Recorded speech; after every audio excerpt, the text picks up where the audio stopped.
Viewers, welcome back to my channel. അപ്പോൾ ഇന്ന് ഞാൻ വന്നിട്ടുള്ളത് വളരെ യൂസ്ഫുൾ ആയിട്ടുള്ള കുറച്ച് ടിപ്സ് ആൻഡ് ട്രിക്സ് ഒക്കെ കളക്ട് ചെയ്തിട്ട് തന്നെയാണ്.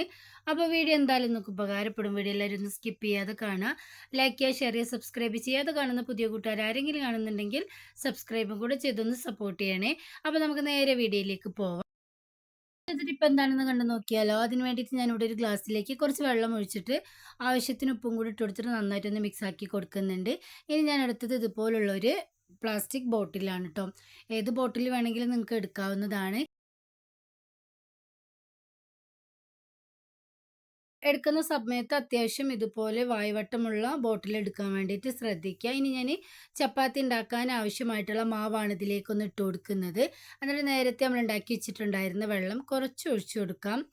ഇനി കുറച്ച് ഓയിലും കൂടെ ഒഴിച്ചിട്ട് നന്നായിട്ട് നമുക്കൊന്ന് ഈ കുപ്പിയൊന്ന് മൂടി കൊടുത്തിട്ടൊന്ന് കുലുക്കി കൊടുക്കാം. ഇങ്ങനെ നമ്മൾ ചെയ്യുന്ന സമയത്ത് വളരെ എളുപ്പത്തിൽ നമുക്ക് കുഴയ്ക്കാതെ തന്നെ നമുക്ക് ചപ്പാത്തി മാവ് റെഡിയാക്കി എടുക്കാൻ വേണ്ടിയിട്ട് പറ്റുന്നതാണ്. അപ്പോൾ വെള്ളം ഒന്ന് തുറന്ന് നോക്കിയിട്ട് കുറവായിരുന്നു. അപ്പോൾ ഞാൻ കുറച്ചും കൂടെ വെള്ളം ഒഴിച്ച് കൊടുത്തിട്ട് നന്നായിട്ടൊന്ന് മിക്സാക്കി കൊടുത്തിട്ട് ഇതുപോലൊന്ന് കുലുക്കിയെടുക്കുന്നുണ്ട്. അപ്പോൾ നിങ്ങൾ കാണുന്നുണ്ടല്ലോ, നമ്മൾ കൈ വെച്ചിട്ട് കുഴച്ചതുപോലെ തന്നെ നമുക്കിവിടെ റെഡിയായി കിട്ടുന്നുണ്ട്. പ്രത്യേകം ശ്രദ്ധിക്കുക, നിങ്ങൾ ഇതിലേക്ക് മാവ് ഇട്ട് കൊടുക്കുന്ന സമയത്ത് മുഴുവനായിട്ട് ഇട്ട് കൊടുത്തിട്ട് ഇതുപോലെ ചെയ്തെടുക്കരുത്. കുറച്ച് മാവ് ഇട്ട് കൊടുത്തതിന് ശേഷം ഇതുപോലെ ചെയ്തെടുക്കുക. കുറച്ച് വലിയ ബോട്ടിലാണെങ്കിൽ കുറച്ചും കൂടെ മാവ് നമുക്ക് അധികം എടുക്കാവുന്നതാണ്. ഇപ്പോൾ നിങ്ങൾക്ക് ലൈവായിട്ട് കാണുന്നുണ്ടല്ലോ, നന്നായിട്ട് നമ്മളുടെ മാവ് ഇവിടെ സോഫ്റ്റായി കിട്ടിയിട്ടുണ്ട്. ഇനി ജസ്റ്റ് ഒന്ന് കൈ വെച്ചിട്ട് മിക്സ് ആക്കിയാൽ മാത്രം മതി. വളരെ എളുപ്പത്തിൽ നമുക്ക് ചപ്പാത്തി ഉണ്ടാക്കി എടുക്കാൻ വേണ്ടിയിട്ട് പറ്റുന്നതാണ്. ചപ്പാത്തി ഉണ്ടാക്കിയിട്ട് ബാക്കി വരുന്ന മാവ് നമുക്ക് ഇതേ കണ്ടെയ്നറിൽ തന്നെ വെച്ചിട്ട് ഫ്രിഡ്ജിലും സൂക്ഷിച്ച് വെക്കാൻ വേണ്ടിയിട്ട് പറ്റും. അതിന് വേണ്ടിയിട്ട് വേറെ പാത്രമൊന്നും എടുക്കേണ്ട ആവശ്യമില്ല. അപ്പോൾ വളരെ എളുപ്പത്തിൽ ചപ്പാത്തി ഉണ്ടാക്കാൻ പറ്റിയ ഈ ഒരു കിടിലൻ ഐഡിയ എല്ലാവരും ഒന്ന് ട്രൈ ചെയ്ത് നോക്കുക. ഇങ്ങനെ നിങ്ങൾ ചെയ്യുന്ന സമയത്ത് കുട്ടികളുടെ കയ്യിൽ നമുക്ക് ഇതുപോലെ കൊടുത്ത് ചെയ്യിക്കാവുന്നതാണ്. അപ്പോൾ എല്ലാവരും ഈ രീതിയിലൊന്ന് ട്രൈ ചെയ്ത് നോക്കുക കേട്ടോ. നെക്സ്റ്റ് ടിപ്പ് എന്താണെന്ന് നോക്കാം. നമ്മൾ ബാക്കി വരുന്ന ഇതുപോലെ പൊരിച്ച എണ്ണയൊക്കെ എന്തായിരിക്കും ചെയ്യുക, സിങ്കിലേക്ക് ഒഴിച്ചു കൊടുക്കും. അങ്ങനെ നമ്മൾ ഒഴിച്ചു കൊടുക്കുന്ന സമയത്ത് നമ്മളുടെ സിങ്കൊക്കെ ബ്ലോക്ക് ആവാനും ഒരു വഴുവഴുപ്പ് വരാനുള്ള ഒരു ചാൻസ് ഉണ്ട്. അതൊന്നുമില്ലാതെ വളരെ എളുപ്പത്തിൽ ഈ രീതിയിൽ നിങ്ങളൊന്ന് ചെയ്തെടുക്കുകയാണെങ്കിൽ യാതൊരു പ്രോബ്ലം വരുന്നതല്ല. അപ്പം അതിന് വേണ്ടിയിട്ട് ഞാനിവിടെ കുറച്ച് മാവാണ് എണ്ണയിലേക്കൊന്ന് ഇട്ട് കൊടുത്തിട്ടുള്ളത്. നിങ്ങളുടെ അടുത്ത് ഏത് മാവുണ്ടെങ്കിലും അത് ഇട്ട് കൊടുക്കാം. ഞാനിപ്പോൾ ഇട്ട് കൊടുത്തത് ഗോതമ്പ് മാവാണ് കേട്ടോ. എന്നിട്ടൊരു ന്യൂസ് പേപ്പർ ഉപയോഗിച്ച് ഇതുപോലെ നാക്കി കൊടുക്കുന്നുണ്ട്. നമ്മൾ വേസ്റ്റിലിടുന്ന ന്യൂസ് പേപ്പറൊക്കെ മതിയാവും. ഇതിന് വേണ്ടി ഫ്രഷ് ആയിട്ടുള്ള ന്യൂസ് പേപ്പറോ അതുപോലെ തന്നെ ടിഷ്യൂ പേപ്പറോ ഒന്നും എടുക്കേണ്ട ആവശ്യമില്ല. ജസ്റ്റ് ആ എണ്ണ നന്നായിട്ട് ഈ പൊടിയിലൊന്ന് മിക്സായി വന്നിട്ടുണ്ട്. ഇനി നമുക്ക് ഈ പേപ്പറിലേക്ക് മാറ്റിയിട്ട് ഇത് വേസ്റ്റിലേക്ക് ഇടാവുന്നതാണ്. വളരെ എളുപ്പത്തിൽ നമുക്ക് ഈ ചട്ടി ക്ലീനായി കിട്ടുകയും ചെയ്യും. നമ്മുടെ സിങ്കൊന്നും ബ്ലോക്ക് ആവുകയില്ല. അപ്പോൾ എല്ലാവരും ഈ രീതിയിലൊന്ന് ട്രൈ ചെയ്ത് നോക്കിയിട്ട് നിങ്ങളുടെ ഫീഡ്ബാക്ക്സ് അറിയിക്കണേ. അടുത്തതായിട്ട് ഞാൻ ഇവിടെ കാണിക്കുന്നത് ഈസിയും ടേസ്റ്റിയുമായിട്ടുള്ള നല്ലൊരു ചമ്മന്തിൻ്റെ റെസിപ്പിയാണ്. അതിന് വേണ്ടിയിട്ട് കുറച്ച് ഉണക്കമുളകും ചെറിയ ഉള്ളിയും നന്നായിട്ട് എണ്ണയിലൊന്ന് വഴറ്റിയെടുത്തിട്ടുണ്ട്. എന്നിട്ട് ഒരു മാങ്ങ ഇതുപോലെ മുഴുവനായിട്ടും തൊലി കളഞ്ഞ് ചെറുതായിട്ടൊന്ന് അരിഞ്ഞിട്ട് കൊടുത്തിട്ടുണ്ട്. ആവശ്യത്തിന് തേങ്ങയും കൂടെ ഞാൻ എടുത്തിട്ട് അത് മിക്സി ജാറിലേക്ക് ഇട്ട് കൊടുത്തിട്ട് കുറച്ച് ഉപ്പും കൂടെ ഇട്ട് കൊടുത്തിട്ട് നന്നായിട്ടൊന്ന് അരച്ചെടുക്കുന്നുണ്ട്. വളരെ എളുപ്പത്തിൽ നമുക്ക് കറിയൊന്നും ഇല്ലാത്തപ്പോൾ ഇതുപോലെ ചെയ്തെടുക്കാവുന്നതാണ്. ഇതുണ്ടെങ്കിൽ പിന്നെ ചോറിന് വേറെ ഒന്നും തന്നെ വേണ്ട, ഇത് മാത്രം മതിയാവും. ഇപ്പം മാങ്ങ സീസൺ അല്ലേ, മാങ്ങ വെച്ചിട്ടുള്ള പലതരം റെസിപ്പികളും ഞാൻ ഓൾറെഡി കാണിച്ചിട്ടുണ്ട്. അപ്പോൾ അതും എല്ലാവരും ഒന്ന് ട്രൈ ചെയ്ത് നോക്കുക. അപ്പോൾ നമ്മുടെ ചമ്മന്തിയിലേക്ക് ഫൈനലായിട്ട് ഞാനിവിടെ പച്ച വെളിച്ചെണ്ണയും കൂടെ ആഡ് ചെയ്ത് കൊടുക്കുന്നുണ്ട്. അപ്പോൾ നല്ലൊരു വേറൊരു ഫ്ലേവറായിട്ട് വരുന്നതാണ്. അപ്പോൾ എല്ലാവരും ഒന്ന് ട്രൈ ചെയ്ത് നോക്കുക കേട്ടോ. നെക്സ്റ്റ് ടിപ്പ് എന്താണെന്ന് നോക്കാം. ഇതുപോലെ പൊട്ടിയ മൺവിളക്കൊക്കെ ഉണ്ടെങ്കിൽ സ്ലൈസറിൽ ഇതുപോലെ ഒന്ന് ഒരിച്ചെടുക്കുകയാണെങ്കിൽ നമ്മുടെ സ്ലൈസർ നന്നായിട്ട് മൂർച്ച കിട്ടുകയും ചെയ്യും. ഈ വിളക്ക് നമുക്ക് റീയൂസ് ചെയ്യാൻ വേണ്ടിയിട്ട് പറ്റുന്നതാണ്. അപ്പോൾ നിങ്ങളുടെ അടുത്ത് ഗ്രേറ്റർ ഉണ്ടെങ്കിൽ ഇതുപോലെ ചെയ്തെടുക്കുക. അല്ലെങ്കിൽ ഇങ്ങനെ ഇടികല്ലിൽ വെച്ചിട്ട് ജസ്റ്റ് ഒന്ന് കുത്തിയെടുത്താൽ നമുക്ക് വളരെ പെട്ടെന്ന് ഇത് ഫൈനായിട്ട് പൊടിഞ്ഞ് കിട്ടുന്നതാണ്. ഇതിന് പകരമായിട്ട് ഇഷ്ടിക ഉണ്ടെങ്കിൽ നിങ്ങൾക്ക് എടുക്കാം കേട്ടോ. ഞാനിപ്പോൾ മൺവിളക്ക് ഉള്ളത് കൊണ്ട് എടുത്തോന്ന് മാത്രം. അപ്പോൾ എല്ലാം ഇതുപോലെ ജസ്റ്റ് ഒന്ന് കുത്തി കൊടുക്കുമ്പോൾ തന്നെ നമുക്ക് നന്നായിട്ട് ഫൈനായിട്ട് ഒന്ന് പൊടിഞ്ഞ് കിട്ടുന്നതാണ്. എന്നിട്ട് ജസ്റ്റ് വേണമെങ്കിൽ നിങ്ങൾക്കൊന്ന് അരിച്ചും കൂടെ എടുക്കാം. അപ്പോൾ നന്നായിട്ട് ഫൈനായിട്ടുള്ള പൊടിയായിട്ട് നമുക്ക് കിട്ടും. അപ്പോൾ ഞാൻ ഇവിടെ രണ്ട് രീതിയിലും കാണിച്ചിട്ടുണ്ട്. അപ്പോൾ നിങ്ങൾക്ക് ഏതാണോ ഈസി ആയിട്ട് തോന്നുന്നത് ആ രീതിയിൽ നിങ്ങളൊന്ന് പൊടിച്ചെടുക്കുക കേട്ടോ. അപ്പോൾ ഇത്രയും പൊടി എനിക്കിവിടെ കിട്ടിയിട്ടുണ്ടായിരുന്നു. ഏകദേശം ഒരു 1.5 വിളക്കിൽ നിന്നാണ് എനിക്ക് ഇത്രയും പൊടി കിട്ടിയിട്ടുണ്ടായിരുന്നത്. അപ്പോൾ നിങ്ങളുടെ അടുത്ത് ഞാൻ പറഞ്ഞല്ലോ ഓൾറെഡി, ഇഷ്ടിക ഉണ്ടെങ്കിൽ അത് എടുക്കാവുന്നതാണ്. കുറേ അധികം ദിവസം ഉപയോഗിക്കുമ്പോൾ ഇതുപോലുള്ള ചെമ്പ് പാത്രങ്ങളൊക്കെ നിറം മങ്ങിയതായിട്ടും അതുപോലെ തന്നെ ക്ലാവ് പിടിച്ചതായിട്ടും ഒക്കെ നമുക്ക് കാണാം. എന്നാൽ യാതൊരു കെമിക്കൽസും ഇല്ലാതെ നമ്മൾ ഉണ്ടാക്കി വെച്ചിട്ടുള്ള ഒരു സൊല്യൂഷൻ ഉപയോഗിച്ച് തന്നെ നമുക്ക് കറകളൊക്കെ കളഞ്ഞിട്ട് പുതിയതായിട്ട് നമ്മൾ കടയിൽ നിന്നും എങ്ങനെയാണോ വാങ്ങിയിട്ടുണ്ടാവുക ആ ഒരു തിളക്കം തന്നെ ഉണ്ടാക്കിയെടുക്കാൻ വേണ്ടിയിട്ട് പറ്റുന്ന അടിപൊളി ഒരു സൊല്യൂഷൻ തന്നെയാണ് കേട്ടോ. അപ്പോൾ നേരത്തെ ഞാൻ പൊടിച്ച് വെച്ചിട്ടുണ്ടായിരുന്ന പൊടിയിലേക്ക് കുറച്ച് പേസ്റ്റ് ഇട്ട് നന്നായിട്ടൊന്ന് മിക്സ് ആക്കി കൊടുക്കാം. ഇനി ജസ്റ്റ് ഒന്ന് ലിക്വിഡ് ആക്കി എടുക്കാൻ വേണ്ടിയിട്ട് ഞാനിവിടെ ഒഴിച്ചു കൊടുക്കുന്നത് കുറച്ച് വെള്ളമാണ് കേട്ടോ. നിങ്ങൾക്ക് വേണമെങ്കിൽ പേസ്റ്റിന് പകരമായിട്ട് നാരങ്ങാ നീരോ വിനീഗറോ എന്ത് വേണമെങ്കിലും എടുക്കാവുന്നതാണ്. അപ്പോൾ ആ സൊല്യൂഷൻ ഒന്ന് ഉണ്ടാക്കിയെടുത്തതിന് ശേഷം ഇതുപോലെ നിറമങ്ങിയ ചെമ്പ് പാത്രങ്ങളിൽ അതുപോലെ തന്നെ വിളക്കിലും ഒക്കെ നമുക്ക് തേച്ച് കൊടുക്കാവുന്നതാണ്. വളരെ എളുപ്പത്തിൽ നമുക്ക് കറയും അതുപോലെ തന്നെ അഴുക്കുമൊക്കെ പോയിട്ട് നന്നായിട്ട് പുതിയതായിട്ട് വെട്ടിത്തിളങ്ങുന്നതായിട്ട് നമുക്ക് കാണാം. അപ്പോൾ ഞാൻ ഈ സേവനാഴിയിലാണ് ഒന്ന് തേച്ച് കൊടുക്കുന്നത്. സേവനാഴിയുടെ എല്ലാ ഭാഗത്തും ഞാൻ ഈ രീതിയിലൊന്ന് ഈ സൊല്യൂഷൻ ഒന്ന് തേച്ച് കൊടുക്കുന്നുണ്ട്. അതുപോലെ തന്നെയാണ് നമ്മുടെ വീട്ടിൽ നിലവിളക്കൊക്കെ യൂസ് ചെയ്യുന്നവരുണ്ടെങ്കിൽ അത് കുറച്ച് ദിവസം കത്തിക്കുമ്പോൾ അതിൻ്റെ എണ്ണക്കറയും അതുപോലെ തന്നെ അതിൻ്റെ കളറും ഒക്കെ മങ്ങിയതായിട്ട് നമുക്ക് കാണാം. എന്നാൽ വളരെ എളുപ്പത്തിൽ ഈ ഒരു സൊല്യൂഷൻ മാത്രം ഉപയോഗിച്ചിട്ട് നമുക്ക് പുതുപുത്തനാക്കി എടുക്കാൻ വേണ്ടിയിട്ട് പറ്റുന്നതാണ്. അപ്പോൾ നിങ്ങൾക്ക് തന്നെ കാണുന്നുണ്ടാവും, ഞാൻ തേച്ച് കൊടുക്കുന്ന സമയത്ത് തന്നെ നല്ലൊരു തിളക്കം ആ തേക്കുന്ന ഭാഗത്തൊക്കെ വരുന്നുണ്ട്. അപ്പോൾ യാതൊരു കെമിക്കൽസും ഇല്ലാതെ വളരെ എളുപ്പത്തിൽ നമ്മുടെ വീട്ടിലുള്ള ഇൻഗ്രീഡിയൻസ് വെച്ച് തന്നെ നമുക്കിതൊക്കെ വെളുപ്പിക്കാൻ വേണ്ടിയിട്ട് പറ്റുന്നതാണ്. അപ്പോൾ ഈ വിളക്കിൽ നന്നായിട്ട് എണ്ണക്കറകളും ഒക്കെ പിടിച്ചിട്ടുണ്ട്, അതൊക്കെ നന്നായിട്ട് പോയി കിട്ടുന്നുണ്ട്. അപ്പോൾ സേവനാഴിയിലും വിളക്കിലൊക്കെ നന്നായിട്ട് ഇതൊന്ന് തേച്ച് പിടിപ്പിച്ചതിന് ശേഷം ഒരു 5-10 മിനിറ്റ് നമുക്കിതൊന്ന് റെസ്റ്റ് ചെയ്യാൻ വേണ്ടിയിട്ട് വെക്കാം.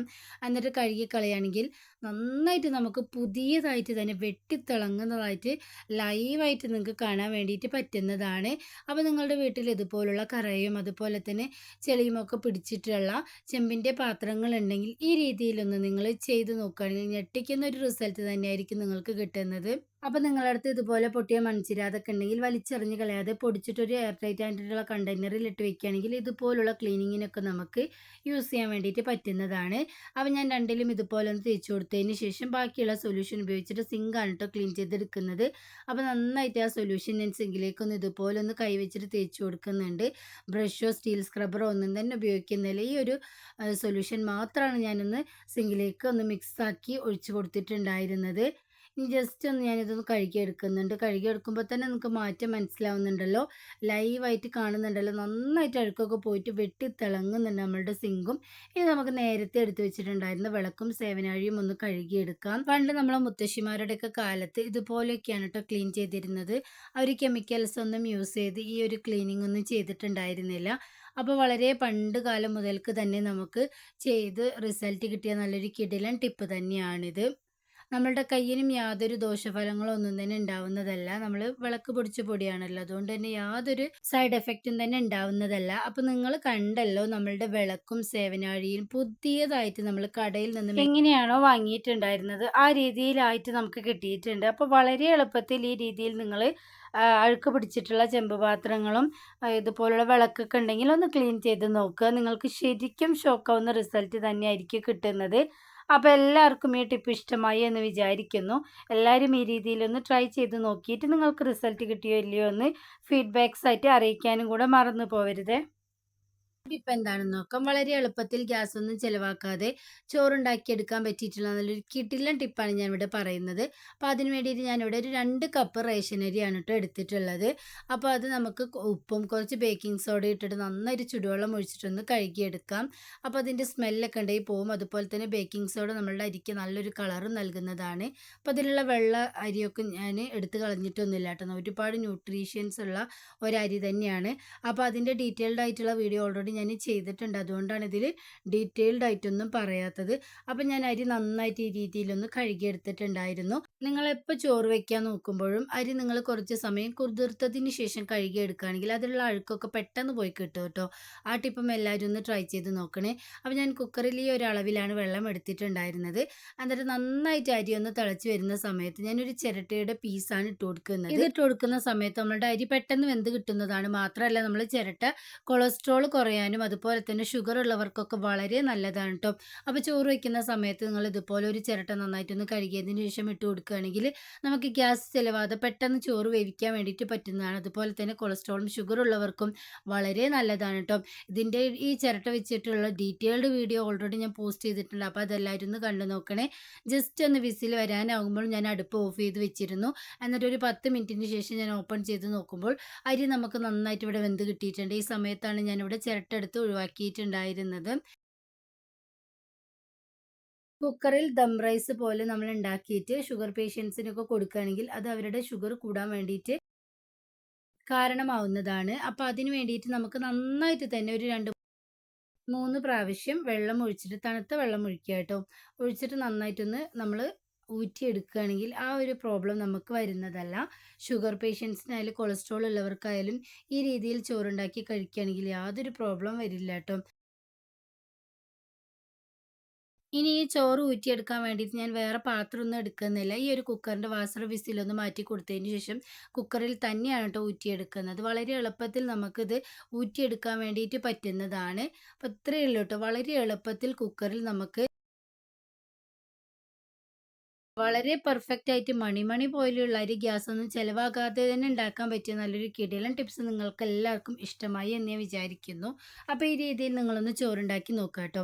നല്ല വേവുള്ള അരിയാണെങ്കിൽ ഒരു അരമണിക്കൂറൊക്കെ കാസറോളിൽ നന്നായിട്ട് ചൂടുവെള്ളം ഒഴിച്ചിട്ടൊന്ന് കുതിർത്തതിന് ശേഷം നമ്മൾ വേവിച്ചെടുക്കുകയാണെങ്കിലും വളരെ പെട്ടെന്ന് നമുക്ക് വെന്ത് കിട്ടുന്നതാണ്. ചിരട്ട വെറുതെ കുറച്ച് സമയം നമ്മൾ വെള്ളത്തിലിട്ടിട്ട് തിളപ്പിച്ച് കുടിക്കുകയാണെങ്കിൽ കൊളസ്ട്രോൾ ഉള്ളവർക്കൊക്കെ വളരെ നല്ലതാണ് കേട്ടോ. വെറും വയറ്റിൽ കുടിക്കണമെന്ന് മാത്രം. നോൺ വെജ് ഒക്കെ കുക്ക് ചെയ്യുന്ന സമയത്ത് ഒരു ചെറിയ തുണ്ട് ചിരട്ട ഇട്ടിട്ട് നമ്മൾ കുക്ക് ചെയ്തെടുക്കുകയാണെങ്കിൽ വളരെ പെട്ടെന്ന് അത് വെന്ത് കിട്ടുകയും ചെയ്യും. മാത്രമല്ല അതിലുള്ള കൊഴുപ്പും ഈ ചിരട്ട വലിച്ചെടുക്കുന്നതാണ്. അപ്പോൾ അതും എല്ലാവരും ഒന്ന് ട്രൈ ചെയ്ത് നോക്കണേ. അപ്പോൾ 10 മിനിറ്റിന് ശേഷം നമ്മളുടെ ചോറ് ഇവിടെ നന്നായിട്ട് ഇവിടെ പെർഫെക്റ്റ് ആയിട്ട് ഇവിടെ കിട്ടിയിട്ടുണ്ട്. അപ്പോൾ ഇത്രയും എളുപ്പത്തിൽ ചോറുണ്ടാക്കാൻ പറ്റിയ വേറൊരു കിടിലൻ ടിപ്പും ഇല്ല. എല്ലാവരും ഈ രീതിയിൽ തന്നെ ട്രൈ ചെയ്ത് നോക്കിയിട്ട് ഫീഡ്ബാക്ക്സ് അറിയിക്കുക. പുതിയ നല്ലൊരു വീഡിയോ ആയിട്ട് വരുന്നത് വരെ എല്ലാവർക്കും ബൈ.